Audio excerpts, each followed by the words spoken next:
यहाँ पर आए हुए सभी पत्रकार बंधुओं का और सिंधी सोशल फोरम और पूज्य समाज आश्रम के सेवादारी कार्यकर्ताओं सभी का स्वागत है। आज पत्रकार परिषद बुलाई है, उसका एक उद्देश्य है, मूल उद्देश्य कि हमारा जो आगामी 8 दिसंबर को जो परिचय सम्मेलन है, इसमें केवल प्रोफेशनल वर्ग जो है, जो CA, doctor, engineer, B pharma और अनेक डिग्रियां हैं, और PG, MA BEd, LLB, LLM, MSc, ऐसे उच्च शिक्षित जो हैं युवक युवतियों के लिए यह अवसर है, बहुत ही सुनहरा अवसर है। और ये हमारा ये कोई नया प्रयोग नहीं है, हम 22 साल से इसी को करते आ रहे हैं और बेहद सफल रहा है और हमें उम्मीद है आगे भी ये सफल रहेगा। 8 दिसंबर को ये जगह सेलिब्रेशन में होने जा रहा है और हमारे समाज के जितने भी इस वर्ग के युवक युवतियां हैं, उन्हीं के लिए, हमारा सभी के लिए एक संदेश है पूज्य समाज आश्रम और सिंधी सोशल फोरम की तरफ से कि इसमें भाग लेकर और अपना जो जीवन है उसमें एक सुखद बदलाव लाएं।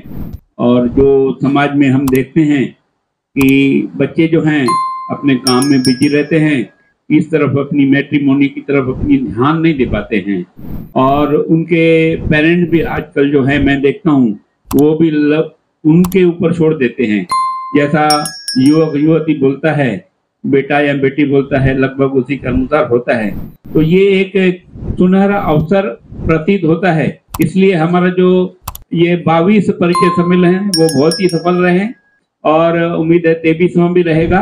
और हमारा जो पूरा प्रोग्राम है, कार्यक्रम है, ये सब ब्रह्मलीन पूज्य शिव भजन महाराज जी के कृपा से ये निरंतर चलता रहता है और किसी तरीके की कमी ये परिचय सम्मेलन में होती नहीं है।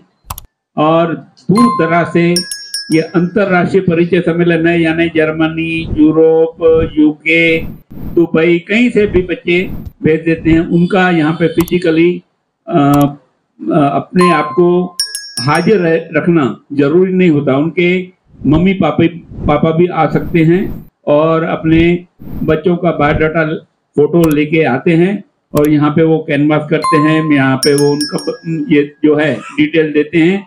और 2 सेशन रहते हैं। पहले सेशन में युवक युवतियों का एक अपना परिचय स्टेज को होते जाता है। और मैं पहले हमारे समाज में ऐसा रहता था, युवतियां थोड़ा कम आने के लिए करती थी स्टेज पे, लेकिन अब मैं देख रहा हूँ कि सब पढ़े लिखे लोग हैं, तो वो तो यानी युवकों से भी युवतियां जो है बढ़ चढ़ के भाग लेती हैं और डायस पे आ जाती हैं, अपना परिचय देती हैं। सेकंड सेशन जो है लंच के बाद, वो इस तरीके का रखा जाता है कि केबिन बनाए जाते हैं, लड़के लड़कियों के लिए केबिन रखे जाते हैं और उनके पेरेंट्स भी आते हैं, हमारे जो मीडिएटर्स हैं वो बैठे रहते हैं और उनके सामने वो बोलचाल अपनी जो उनका क्या चाहिए, रिक्वायरमेंट है, किस तरीके का युवती चाहिए या युवक का चाहिए, तो वो अपनी ख्वाहिश जो है वो बताते हैं। उसी तरीके से हमारे मीडिएटर उन दोनों को थोड़ा सा काउंसलिंग करके सेट करते हैं और इस तरीके से उस समय भले नहीं होते, लेकिन आने वाले 3-4 महीनों में इनमें करीबन 30 से 40% और 6-7 महीनों में 10% और उसमें बढ़ जाता है। और ऐसा जैसे भैया ने बताया, दिलीप भैया ने, कि 40-50% जो हैं ये बच्चों में शादी की बात हो जाती है। तो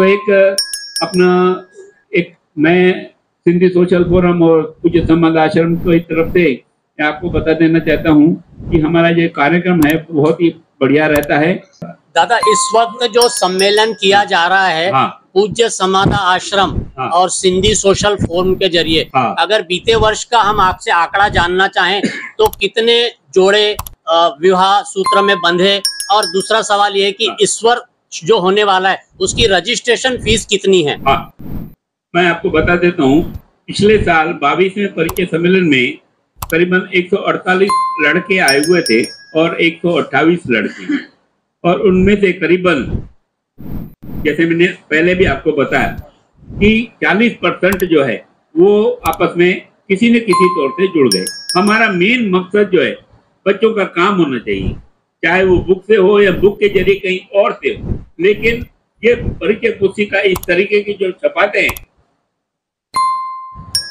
इसका मतलब ये है कि इसका जो प्रसारण है वो बड़े तरीके से हो।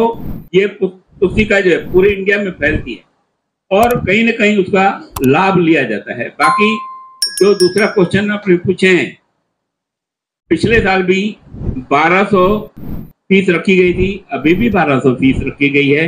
उसमें एक एंट्री को 2 और लोगों को अलाउ किया जाता है, यानी कुल 3 लोग आते हैं, उनके एक कैंडिडेट, 2 उनके पेरेंट।